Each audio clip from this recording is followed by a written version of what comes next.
नमस्कार, भारत एक्सप्रेस देख रहे हैं आप। आपके साथ मैं हूं रोहित पोखरियाल। बांग्लादेश में मोहम्मद यूनुस की अंतरिम सरकार लगातार पाकिस्तान के साथ गहरे संबंध बनाने में जुटी है। सत्ता संभालने के बाद अंतरिम सरकार के मुख्य सलाहकार मोहम्मद यूनुस ने पाकिस्तान के प्रधानमंत्री शहबाज शरीफ से 4 महीनों में 3 बार मुलाकात कर ली है।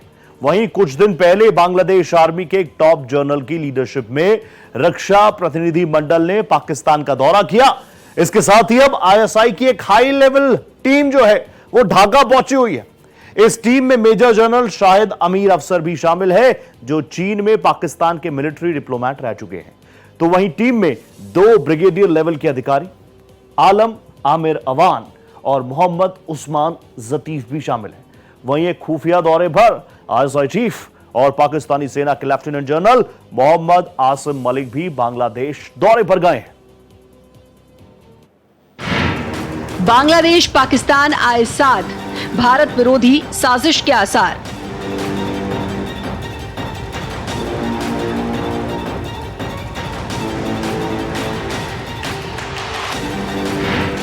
ढाका पहुंचे आईएसआई चीफ, 54 साल बाद बांग्लादेश में दाखिल।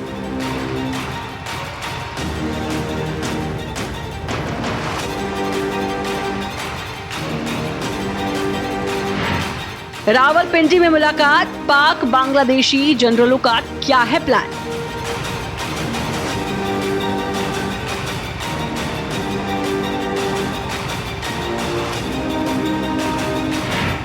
उल्फा चीफ से मिले पाक जासूस, बांग्लादेश में भारत विरोधी साजिश।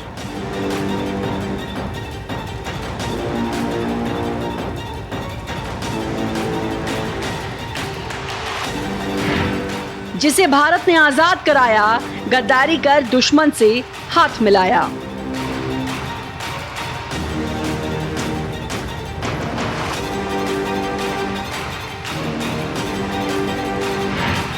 बांग्लादेश भूला खुद पर हुए अत्याचार, जुल्म करने वालों का फिर साथ।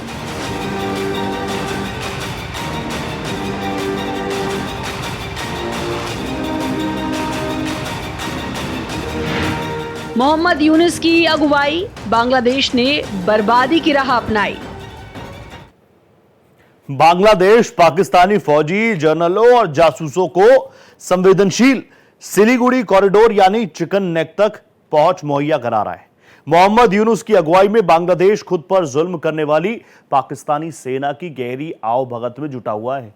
यूनुस सरकार बांग्लादेश में इरादतन भारत विरोधी फैसलों को अंजाम दे रहे हैं।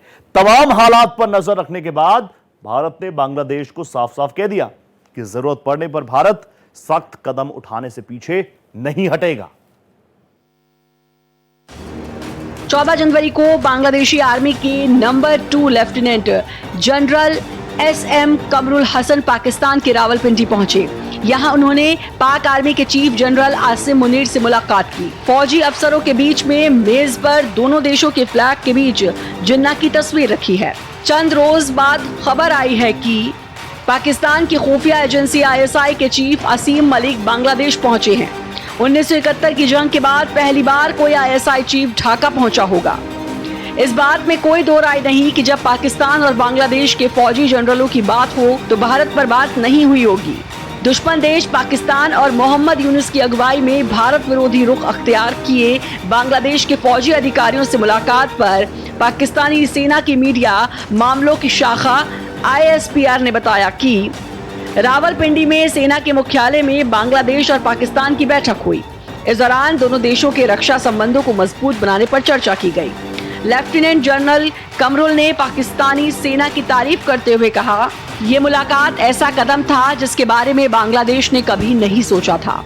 आज भी बांग्लादेश के लोग पाकिस्तानी सेना के अत्याचारों को भूले नहीं हैं, लेकिन अब मोहम्मद यूनुस की अंतरिम सरकार दोनों देशों के बीच रिश्ते को सुधारने की कोशिश कर रही है। वहीं मुलाकातों के हालिया दौर में पाकिस्तान के सैन्य विशेषज्ञों का कहना है कि बांग्लादेश और पाकिस्तान के बीच सैन्य सहयोग की बात शुरू हो गई है। बांग्लादेश से सेना के बड़े जनरल का पाकिस्तान आना एक साथ कई संदेश दे रहा है। सबको पता है कि पाकिस्तान में सत्ता कहां है। जब सैन्य स्तर पर संबंध बन जाते हैं तो राजनीतिक स्तर पर संबंध खराब होने के बाद भी बहुत असर नहीं पड़ता है। भारत विरोधी षड्यंत्र। 23 जनवरी को पाकिस्तान की खुफिया एजेंसी ISI के chief lieutenant general Asim Malik Bangladesh पहुंचे। बांग्लादेश आर्मी के quarter master general lieutenant Mohammad Faizur Rahman ने मलिक का स्वागत किया। असीम ने ढाका में बांग्लादेश की खुफिया एजेंसी के अधिकारियों से मुलाकात की, जिससे बांग्लादेश और पाकिस्तान की खुफिया एजेंसियों के बीच जानकारी शेयर करने का नेटवर्क बन सके। असीम के दौरे का मकसद भारत बांग्लादेश बॉर्डर पर अशांति फैलाना है। पाकिस्तान और बांग्लादेश के अगर देखें तो खूब नजदीकियां उनकी बढ़ती जा रही हैं, राजनीतिक लेवल पर भी, कूटनीतिक लेवल पर भी और मिलिट्री लेवल पर भी। अब मोहम्मद यूनुस को अगर देखें तो उनके खुद के मीटिंग्स भी हो रखे हैं शहबाज शरीफ के साथ, और साथ ही साथ जिस तरीके से अभी बांग्लादेश के भी मिलिट्री डेलीगेशन गया था रावलपिंडी में, वो आर्मी, एयरफोर्स और नेवी तीनों के चीफ से भी वो लोग पाकिस्तान के उन लोग की मुलाकात हुई है। साथ ही साथ जिस तरीके से पाकिस्तान की भी वहाँ पे मिलिट्री इंटरफियरेंस हो रहा है, उनके टॉप के जनरल्स भी वहाँ पे जा रहे हैं बांग्लादेश में, तो ये सब चीज़ें जो है पूरे अगस्त के बाद पूरा डेवलपमेंट हो रखा है।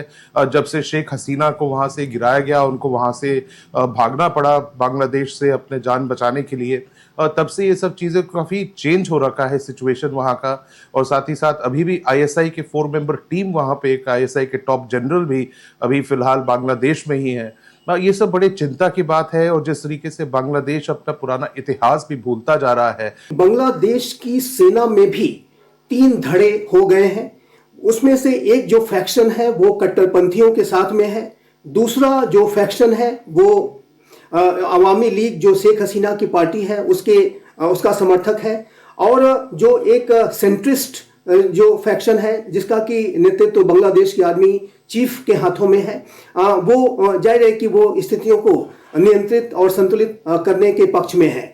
लेकिन जो एक ऐसा फैक्शन जो कि कट्टरपंथियों को सपोर्ट करने का कार्य कर रहा है, उस तरीके के जो फैक्शन के द्वारा ही पाकिस्तान और बांग्लादेश के संबंधों को बढ़ाने के लिए अनेक तरीके के जो कवायदे हैं, अनेक तरीके के जो प्रयास हैं वो किए जा रहे हैं। और हाल के समय में जिस तरीके से बांग्लादेश में जो रेडिकल इस्लामिस्ट अतिवादी आतंकवादी ताकतें अपना दबाव बना रही हैं, और हाल के समय में जो बांग्लादेश में जो घटनाक्रम हुए, शेख हसीना की सरकार को अपदस्थ किया गया और उनको देश छोड़ने पर मजबूर कर दिया गया, ये जो सारी जो साजिशें थी ये बांग्लादेश के कट्टरपंथियों के द्वारा रची गई थी। 1971 में बांग्लादेश की आजादी के बाद पाकिस्तान की कोई भी खुफिया एजेंसी बांग्लादेश नहीं पहुंची थी। शेख हसीना की सरकार गिरने के बाद बांग्लादेश और पाकिस्तान ने रिश्ते सुधारने शुरू कर दिए। अब करीब 54 साल बाद ISI चीफ ढाका पहुंचे हैं। बांग्लादेश की पाकिस्तान से सैन्य नजदीकी कुछ अहम संकेत दे रही है। बांग्ला पाक नजदीकी। बांग्लादेश पाकिस्तान से JF-17 फाइटर जेट्स खरीदेगा। बांग्लादेश ने पाकिस्तान से 40,000 से ज्यादा राउंड गोला बारूद, 40 टन के 2,900 RDX ऑर्डर किए। बांग्लादेश की आर्मी पाकिस्तान के साथ मिलकर ट्रेनिंग करेगी। पाकिस्तान के लिए वेस्टर्न फ्रंट दोबारा खोल दिया जाएगा। दरअसल पाकिस्तान काफी समय से बांग्लादेश के जरिए भारत पर दबाव बनाना चाहता था, लेकिन शेख हसीना की सरकार की वजह से पाकिस्तान को ये मौका नहीं मिल सका। अब पाकिस्तान ने मोहम्मद यूनुस की अंतरिम सरकार के सहारे बांग्लादेश में अपनी पकड़ मजबूत बनाना शुरू कर दिया है। ISI के अधिकारियों का बांग्लादेश दौरा इस बात का सबूत है कि पाकिस्तान भारत के खिलाफ साजिश रच रहा है। एक अहम रिपोर्ट के मुताबिक चिकन नेक तक पहुंची ISI। 23 जनवरी को ISI के 4 सीनियर अधिकारियों का एक दल बांग्लादेश के रंगपुर दौरे पर गया। इस दल में ISI चीफ असीम मलिक, मेजर जनरल शाहिद अमीर अफसर, मेजर जनरल आलम अमीर अवान और मोहम्मद उस्मान लतीफ शामिल हैं। रंगपुर का इलाका भारत के चिकन नेक के नजदीक है। आपको बता दें, भारत को पूर्वोत्तर से जोड़ने वाले सिलीगुड़ी कॉरिडोर को चिकन नेक कहा जाता है। ये सारा एरिया नेपाल और बांग्लादेश के बीच 22 किलोमीटर के क्षेत्र में आता है, इसीलिए ये भारत के लिए काफी अहमियत रखता है। रक्षा विशेषज्ञों के मुताबिक बांग्लादेश और पाकिस्तान की नजदीकियां भारत के लिए गहरी चिंता का सबब हैं। भारत के लिए नॉर्थ ईस्ट इलाका हमेशा से सेंसिटिव रहा है। भारत के एक तरफ चीन है और दूसरी तरफ बांग्लादेश। ऐसे में पाकिस्तान की ISI भी बॉर्डर पर दखल देने लगी है। भारत सरकार ने इन इलाकों में बॉर्डर सीलिंग का काम भी पूरा नहीं किया। ऐसे में बांग्लादेश के रास्ते भारत में घुसपैठ करना आसान है। बांग्लादेश और पाकिस्तान और आईएसआई जो है वहां पे जब वो लोग सब मिलजुल रहे हैं तो भारत की सुरक्षा के लिए तो प्रॉब्लम होगा ही, क्योंकि देखिए बांग्लादेश के जो बॉर्डर है अगर साउथ का उसको हटा दें जहां पे वो समुद्री बॉर्डर है, बाकी 3 तरफ से वो भारत के साथ ही उसके बॉर्डर्स है। और जिस तरीके से बांग्लादेश नेशनल्स वहां से भाग भाग कर रेफ्यूजी स्टेटस या इलीगल इमिग्रेंट्स बनकर भारत के अंदर आके जो इलीगल और अनलॉफुल एक्टिविटीज करते हैं, तो भारत के लिए भी एक बहुत चिंता का विषय बना रहता है। बांग्लादेश जो है पाकिस्तान के साथ अपने ट्रेड रूट्स भी उसको खोला जा रहा है, डायरेक्ट फ्लाइट्स की भी वहां पे सब बातचीत चल रही है, डिफेंस कोऑपरेशन की भी उस पर बातचीत चल रही है। तो पाकिस्तान और आईएसआई जो है बांग्लादेश को भी एक जरिया वो लोग इस्तेमाल करना चाह रहे हैं ताकि भारत के अंदर वो एक और फ्रंट खोल पाए जहां से वो पूरे इंसर्जेंसी के जो एकदम एक जो डिजीज है वहां से भी वो लोग अपने आतंकवादियों को अंदर घुसा पाए और भारत को किसी न किसी तरह से और डिस्टेबलाइज करे। बांग्लादेश और पाकिस्तान के जो फौजी अफसर हाल में मिल रहे हैं उनका आतंकियों और कट्टरपंथियों से भी गहरा नाता रहा है। ऐसे में जानना बेहद महत्वपूर्ण हो जाता है कि बीते दिनों में बांग्लादेश और पाकिस्तान के बीच रिश्तों में अप्रत्याशित बदलाव क्यों देखने को मिला है। दोनों ही देश मौजूदा समय में किन किन क्षेत्रों में संपर्क बढ़ा रहे हैं, इसके अलावा बांग्लादेश की मौजूदा यूनुस सरकार और पाकिस्तान इस वक्त चाहते क्या हैं। बांग्लादेश से शेख हसीना के हटने के बाद पाकिस्तान और बांग्लादेश के राजनीतिक रिश्तों में काफी करीबी आई है। अगस्त 2024 में शेख हसीना के सत्ता से हटने और आवामी लीग सरकार के गिरने के बाद से ही बांग्लादेश में उथल पुथल का माहौल रहा। हालांकि इस बीच देश में एक अंतरिम सरकार का गठन हुआ जिसकी कमान मोहम्मद यूनुस ने संभाली, वो भी अंतरिम सरकार के सलाहकार का पद लेकर। मोहम्मद यूनुस का पद यूं तो अंतरिम सरकार के सलाहकार का है, लेकिन उन्होंने बांग्लादेश की नीतियों में बदलाव की भी शुरुआत कर दी। इनमें उनकी एक नीति देश को पुराने चलनों से अलग कर दूसरी राह पर ले जाने की रही है। यूनुस के घातक दांव यूनुस ने अब बांग्लादेश को पाकिस्तान के करीब ले जाना शुरू कर दिया है। पिछले साल संयुक्त राष्ट्र महासभा से इतर यूनुस ने पाकिस्तान के प्रधानमंत्री शहबाज शरीफ से मुलाकात की थी और दोनों देशों के रिश्तों को आगे बढ़ाने की वकालत की थी। इसके बाद 2024 के आखिर में दोनों नेता मिस्र के काहिरा में भी मिले और 1971 के पहले और बाद में सभी गिले शिकवों को भुलाकर संबंधों में सुधार की बात कही। चौंकाने वाली बात यह है कि 1971 में आजादी से पहले तक पूर्वी पाकिस्तान के तौर पर जाना जाने वाला बांग्लादेश मौजूदा पाकिस्तान से जंग की स्थिति में था। वजह थी मानव अधिकारों का उल्लंघन, जिसके जरिए पाकिस्तान हुकूमत ने बांग्ला जनसंख्या के खिलाफ दमनकारी नीतियों का प्रयोग किया। आखिरकार इस बर्ताव के कारण ही बांग्लादेश में उग्र आंदोलन की शुरुआत हुई थी, जो कि एक नए देश के गठन के साथ खत्म हुआ। हालांकि यूनुस के नेतृत्व में बांग्लादेश का फिर से पाकिस्तान की तरफ जाना देश के इतिहास और भू राजनीति के मद्देनजर चौंकाने वाला है। पाकिस्तान जो है वो कभी 1971 का जो वॉर था उसकी जो हार वो कभी भूल नहीं पाया है और पाकिस्तान के हर जनरल के अंदर, हर उसके सोल्जर के अंदर और साथ ही साथ पूरे नेशन के अंदर एक तरीके से एक कोई साइकोलॉजिकल एक उनका स्कार बना हुआ है, जिसके वजह से वो लोग सन 71 की लड़ाई को वो लोग भुला नहीं पाते हैं। यहाँ तक कि जब शुरुआत में अगर देखें 71 के बाद जनरल जिया उल हक ने भी उस समय पॉलिसी स्टार्ट किया था कि ब्लीड इंडिया बाय 1000 कट्स, जिसमें वो समझ गए थे कि कन्वेंशनल वॉर में भारत के साथ पाकिस्तान कभी जीत नहीं सकता है, तो इसलिए वो लोग हमेशा किसी न किसी तरह से घुसपैठिया बैठ रहे थे, इंसर्जेंसी बढ़ा रहे थे, टेररिज्म की एक्टिविटीज बढ़ा रहे थे और वही चीज अब तक चला आ रहा है। और कारगिल की भी अगर लड़ाई देखें तो पाकिस्तान जो है खुल के सामने आकर कभी लड़ने की उसने गुंजाइश उस पर था नहीं, तो वो किसी न किसी तरीके से मुजाहिदीन और बाकी सब चीज़ों का आड़ लेकर छुपा छुपू के वो लड़ाई करने की कोशिश किया। पूरे अपने फोर्सेस को भी उसने वहां पे डाला हुआ था, लेकिन एक खुलकर युद्ध करने की क्षमता और उसमें जो एक संकल्प है पाकिस्तान में वो कब का खत्म हो चुका है। आंकड़ों की माने तो मोहम्मद यूनुस के नेतृत्व में बांग्लादेश ने व्यापार के क्षेत्र में पाकिस्तान को तवज्जो दी है। इसकी शुरुआत बीते साल नवंबर में स्पष्ट तौर पर देखने को मिली। व्यापार में तवज्जो, इसके बाद दिसंबर में बांग्लादेश के चटगांव बंदरगाह पर पाकिस्तान के कराची से आए एक पोत ने लंगर डाल दिया। पनामा के झंडे वाला शिप एमवी युआन शांग फा झान बांग्लादेशी जल क्षेत्र में पहुंचा था। इसमें औद्योगिक सामान, डोलोमाइट, संगमरमर के ब्लॉक, कपड़ों से जुड़ा कच्चा सामान, शक्कर और इलेक्ट्रॉनिक उत्पाद मौजूद थे। 1971 के बाद 53 साल में पहली बार था जब पाकिस्तान और बांग्लादेश ने समुद्री व्यापार की शुरुआत की हो। इतना ही नहीं, दोनों देशों ने आर्थिक सहयोग बढ़ाने का भी निर्णय लिया है। इसी हफ्ते पाकिस्तान और बांग्लादेश के व्यापारियों ने दोनों देशों के बीच एक संयुक्त व्यापार परिषद की स्थापना पर सहमति जताई है। पाकिस्तान में हाल ही में अपने 2 व्यापार प्रतिनिधि मंडलों को बांग्लादेश भी भेजा है। इनके जरिए दोनों देशों के बीच व्यापारिक संबंधों को और बेहतर बनाने का लक्ष्य रखा गया है। बताया गया है कि पाकिस्तान का व्यापार प्रतिनिधि मंडल अब खजूर और खट्टे फलों के निर्यात पर चर्चा कर रहे हैं। पाकिस्तान के व्यापार विकास प्राधिकरण के मुताबिक 2002 के बाद से बांग्लादेश के साथ व्यापार समझौते पर भी बात चल रही थी, लेकिन शेख हसीना के सत्ता में रहने की वजह से दोनों देशों के रिश्ते ठहरे हुए थे। इसके बावजूद पाकिस्तान बांग्लादेश के टॉप 10 आयातकों में बना रहा। खासकर कपड़ों, कृषि, खाद्य, केमिकल और धातुओं के क्षेत्र में दोनों देशों का व्यापार कुछ हद तक चलता भी रहा। मोहम्मद यूनुस सरकार के आने के बाद भारत के लिए एक चिंता की बात यह है कि बीते कुछ महीनों में ही बांग्लादेश के पाकिस्तान से व्यापार ने बीते रिकॉर्ड तोड़ने की कोशिश शुरू कर दी है।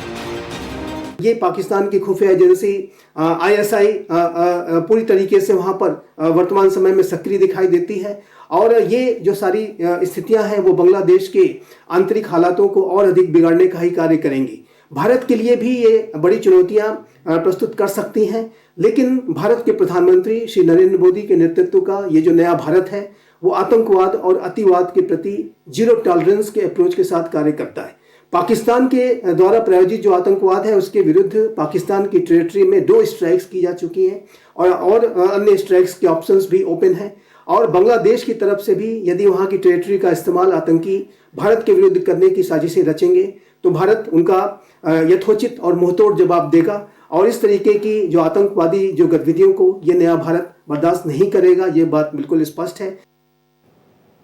पाकिस्तान और बांग्लादेश व्यापारिक रिश्तों को बढ़ावा दे रहे हैं, लेकिन अतीत में इसी तरह व्यापार की आड़ में पाकिस्तान ने बांग्लादेश के रास्ते भारत में आतंकवाद को बढ़ावा दिया। साल 2004 में भारतीय अधिकारियों ने चीनी हथियारों से भरा एक शिपमेंट को धर दबोचा, जिसे पाकिस्तान की ISI ने भारत के पूर्वोत्तर में आतंकी संगठन उल्फा के लिए भेजने की कोशिश की। पाकिस्तान ने साल 1990 और 2000 के दौर में भी बांग्लादेश से व्यापार का बहाना करते हुए भारत के पूर्वोत्तर राज्यों में बड़ी संख्या में हथियार भेजे। तब भारत ने शेख हसीना की मदद से पाकिस्तान के तनाव फैलाने के इरादों पर लगाम लगा दी थी। पाकिस्तान की खुफिया एजेंसी ISI ने गुपचुप तरीके से ढाका में 4 शीर्ष अधिकारियों को भेजा है, जिससे भारत में चिंता की लहर दौड़ गई है। विदेश मंत्रालय ने इस बात को स्वीकार करते हुए कहा कि भारत अपने निकटतम पड़ोसी देशों में हो रही घटनाओं पर करीबी नजर बनाए हुए है, खासकर उन घटनाओं पर जो राष्ट्रीय सुरक्षा से संबंधित हैं। मंत्रालय ने कहा कि यदि आवश्यक हुआ तो उचित कार्रवाई की जाएगी। विदेश मंत्रालय के प्रवक्ता रणधीर जायसवाल ने कहा कि हम देश और क्षेत्र में हो रही सभी गतिविधियों पर नजर रखते हैं, साथ ही उन गतिविधियों पर भी जो हमारी राष्ट्रीय सुरक्षा को प्रभावित करती हैं। सरकार उचित कदम उठाएगी।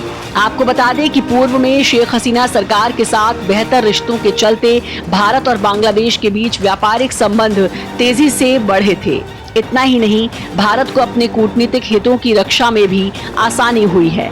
वहीं अगर चटगांव बंदरगाह के जरिए पाकिस्तान और बांग्लादेश के व्यापारिक रिश्ते बढ़ने की बात को ही केंद्र में रख लिया जाए तो शेख हसीना के शासन के दौरान यहां से भारत विरोधी गतिविधियों के होने की संभावना न के बराबर रही है। साथ ही भारत का निगरानी तंत्र भी इस बंदरगाह पर लगातार नजर रखता है। तो ये अंतरिम सरकार की जो भी ये जो कवायदे हैं पाकिस्तान के साथ संबंधों को बढ़ाने की, वो कट्टरपंथियों के इशारे पर की जा रही है। लेकिन इसमें एक बात अन्य जो महत्वपूर्ण ये है कि ये जो बांग्लादेश की अंतरिम सरकार है वो बांग्लादेश की आवाम का रिप्रेजेंटेशन नहीं करती है। ये जो बांग्लादेश की अंतरिम सरकार है वो आवाम की इच्छा का रिप्रेजेंटेशन नहीं करती है। बांग्लादेश की जो आम जनता है, जो वहाँ की आम जो आवाम है, वो भारत के साथ अच्छे संबंध चाहती है और भारत के से उनका एक गहरा लगाव है। एक भारत ने ही बांग्लादेश को जन्म दिया था और जाहिर है कि अवामी लीग की जो नेता शेख हसीना वर्तमान समय में भारत में है। अवामी लीग का जो बड़ा कैडर है वो भारत के साथ है और बांग्लादेश के जो आम जन है वो भी भारत और बांग्लादेश के अच्छे संबंध चाहते हैं। लेकिन जो पाकिस्तान जैसे राष्ट्र, चाइना जैसे जो राष्ट्र हैं, वो सभी इस बात की कोशिश करते हैं कि किस तरीके से भारत को एक रेडिकल इस्लामिस्ट जिहादी जो एलिमेंट्स हैं उनके माध्यम से भी घेरा जाए। व्यापार के बहाने आतंक, दोनों सरकारों की चौकसी के जरिए ही 2004 में ही भारतीय अधिकारियों ने चीनी हथियारों से भरा एक शिपमेंट को पकड़ा था, जिसे पाकिस्तान की आईएसआई ने भारत के पूर्वोत्तर में प्रतिबंधित किए गए United liberation front of Assam के लिए भेजने की कोशिश की थी। पाकिस्तान ने 1990 और 2000 के दौर में बांग्लादेश से अपने व्यापार का बहाना करते हुए भारत के पूर्वोत्तर राज्यों में बड़ी संख्या में हथियार भेजे। तब भारत ने शेख हसीना की मदद से पाकिस्तान के तनाव फैलाने के इरादों पर लगाम लगा दी थी। भारत को अब इस बात की चिंता है कि इस तरह समुद्री मार्ग से पाकिस्तान और बांग्लादेश के बीच व्यापार बढ़ने से भारत के पूर्वोत्तर में विद्रोही संगठनों की मदद की कोशिश की जा सकती है। खासकर बांग्लादेश की तरफ से इन शिपमेंट्स की जांच ना होने के बाद ये संभावना काफी बढ़ जाती है। इसके अलावा पाकिस्तान और बांग्लादेश में भारत के खिलाफ इस्लामिक चरमपंथ को भी बढ़ावा दिया जा सकता है। पाकिस्तान और बांग्लादेश के बीच इन बढ़ते समुद्री और व्यापारिक रिश्तों के चलते भारत की सुरक्षा चुनौतियां भी बढ़ती हैं। इसके अलावा दक्षिण एशिया में बदलते भू राजनीतिक समीकरणों को लेकर भी भारत में चिंता जताई गई है। भारत की एक चिंता ये भी है कि पाकिस्तानी नागरिकों की वीजा प्रक्रिया आसान होने से बांग्लादेश में कई ऐसे तत्व भी पहुंच सकते हैं जो कि भारत विरोधी हितों के लिए काम करें।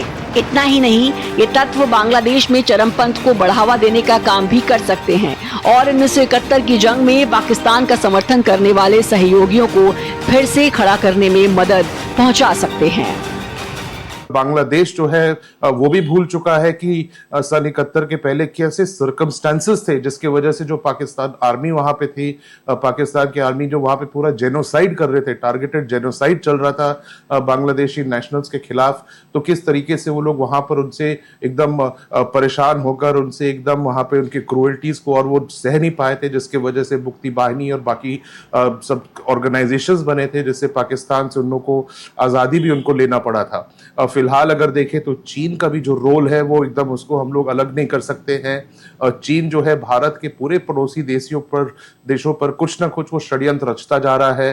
पाकिस्तान और चीन तो एकदम पाकिस्तान चीन को अपना एक आयरन फ्रेंड मानता है और साथ ही साथ वो किसी ना किसी तरीके से अब बांग्लादेश पर भी वो अपना इन्फ्लुएंस बढ़ाने की कोशिश कर रहा है। चीन जो है पाकिस्तान के जरिए, क्योंकि चीन के साथ रिश्तों को थोड़ा सा बैक साइड में ही रखा था, बैक बर्नर में रखा था शेख हसीना ने, क्योंकि उनको मालूम था किस तरीके से चीन भारत के खिलाफ षड्यंत्र करने की कोशिश हमेशा लगा रहता है। और इसी के साथ इस बुलेटिन में फिलहाल इतना ही। दीजिए इजाजत। नमस्कार।